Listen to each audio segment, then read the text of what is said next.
Hey guys, it's Drew here with Card of My Eye, and today we have another card video from our card making series that's going on all week on my YouTube channel here.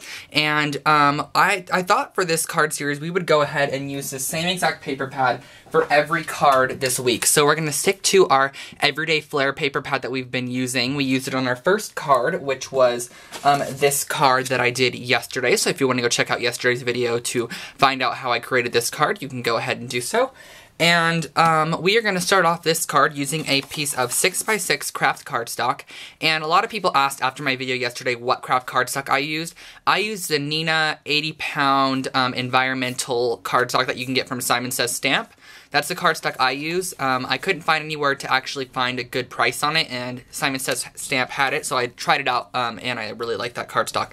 So this card actually measures 6x6. When folded, it measures 3x6. So it's sort of a smaller, skinnier card, but I have sort of a fun idea, and we're going to stick with our thank you theme. But I have some pieces of paper that I cut just from the paper pad, and these are just some random strips. And I thought it would be fun to go ahead and create sort of a like striped pattern with these papers on our actual card. So I'm just going to add adhesive to each strip, and I probably should add it more on the strip and not off it.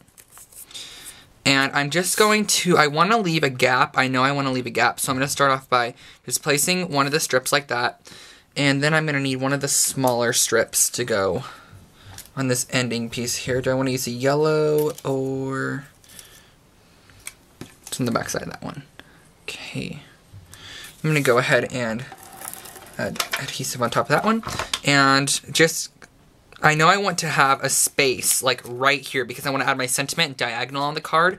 So my next strip needs to be sort of a pattern like that, which can go right about there. And my sentiment is actually going to be another thank you sentiment. I'm not sure if I already said that, but it's just going to be going right there. So I could actually add this underneath and just perfectly place it on the card, just like that. And we are going to continue on with our pattern that we're doing here. It's really close. And lastly, just this sort of blue ledger print, which is on the back of this stripe, which is just going to be like literally popping out of the corner like that. So I'm going to be able to peel this up and off our background sheet. And you're going to be able to flip it over, and you're going to have all these patterns on the back side. And you're just going to cut around the outside of your card is basically all you're doing. So just cut off all the little strips.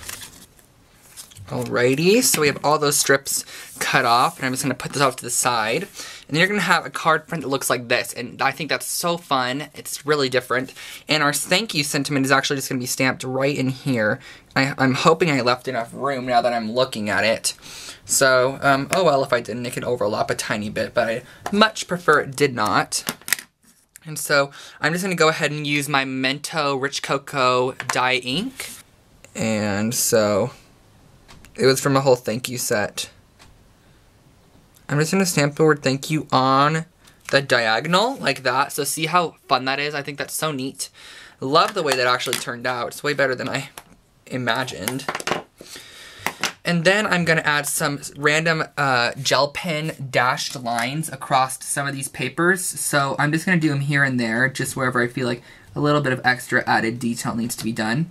And this card would be great just to send to... send it in the mail because it's sort of a one-layer card. Okay, so I just added a little bit of a white dashed line detail on there. And I think I want to add just something for a bit of, like, I don't know, pop-off dimension, I guess you could say. And I think I'm going to add some embroidery floss, so let me go get that. Okay, so I think I'm going to go ahead and use some black embroidery floss, and this is just some of the Divine Twine embroidery floss, and I think I just wanted to go up and down, but I'm not sure if that's going to break up our pattern, and I can't go across.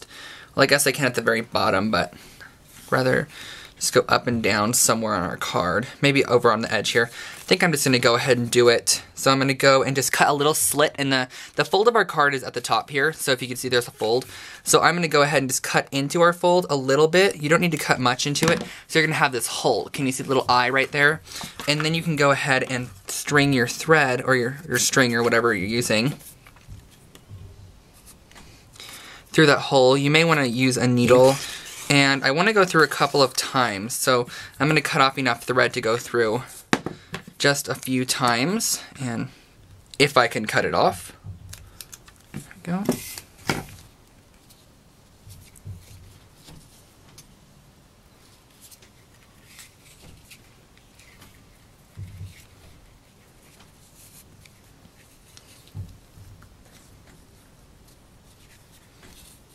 Okay, so I just had a little bow on there.